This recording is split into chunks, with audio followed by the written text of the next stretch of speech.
Usa ka recycling company sa Davao City ang mihimo og foot bath ug foot dispenser nga gama sa single-use plastic. Anang report. Lakip sa mga health protocol karong panahon sa COVID-19 pandemic, ang foot bath ug foot dispenser. Kini aron mapugngan ang pagkuyanap sa virus nga posibleng mutapot sa kamot o sapatos ug tsinelas.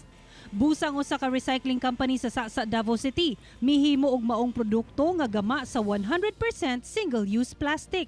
Kisay magdahom nga kining bukid sa plastic nga ginalabay na lang ug wala na ibili. Doon na gihapon diay importansya karong panahon sa pandemya. Matod ni Winchester Lemon, tag-iya sa Winder Recycling Company nga nagahimo na og mga produkto sama sa school chairs, tiles, bricks ug uban pa, nahuna-hunaan nila nga mohimo og foot bath ug foot dispenser aron sab makatabang karong panahon sa pandemya.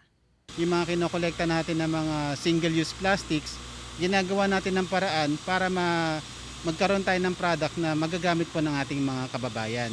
Aron mahimo kini, gishred ang mga plastic, dayon pahilison ug pormahon na. Gisiguro sab nila nga lig-on ang mga produkto.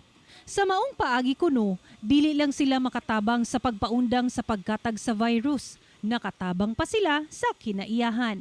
Tangkilikin po natin unang-una sa lahat yung produkto ng Pilipino since meron na po tayong nagawa na yari sa single-use plastics.